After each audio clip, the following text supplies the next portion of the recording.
a digital ID. Now the digital ID is there. So what's going on in Canada? Everybody's happy. Some of the restrictions are getting rolled back, but here's the rub. What you're going to see, say in Ontario, Doug Ford is going to basically usher in a digital ID. Now the digital ID is there to eventually hook up all your social media, all your activities, and your bank account into one platform. And then they're going to come at you again. And they're going to do exactly what they did to you for the last 2 years. But this time, if you protest, if you fund or donate to a cause that's against the government, even if you're part of the People's Choice Party or Maxime Bernier's party, anybody that opposes the government will be fined right away. You will have your assets seized or frozen through the digital ID passport platform. And then they're coming at you again, and they're going to tell you the exact same thing they told you before, that you got to get your new medicine. And then if you resist this time, your bank account's frozen, all through this new ID system. So it's going to be the same attack with no options to resist, and that's the rub.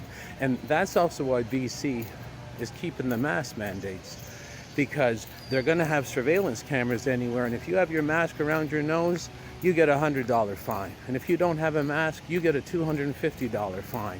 And they're going to drain your bank account, and the reason they're draining your bank account is because they've accumulated so much debt. They need every asset, every penny you own, just to keep their corrupt system running and paying them in their tyrannical positions and funding all their prison systems. They're completely out of money. They're not finding you because wearing a mask is, for your health and safety. They're making regular living illegal so that they can steal your money. Like breathing, they're going to make that illegal.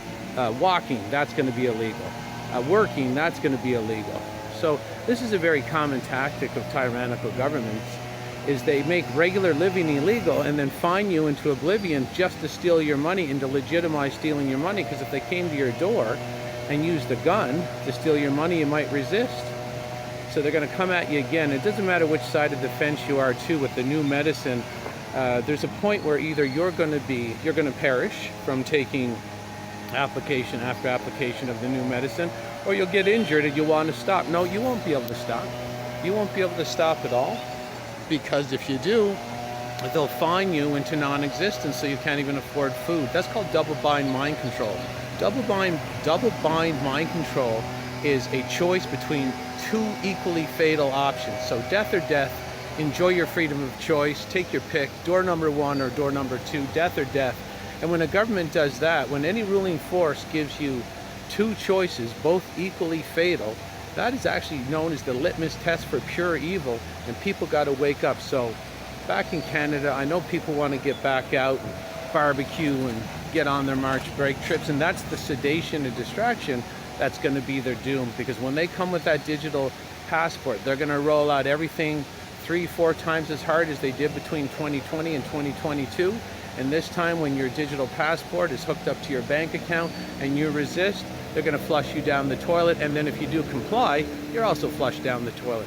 So just if you're curious why your governments are starting to roll back this and roll back that, because they're just going to push something else, a digital passport ID, and then they're going to attack.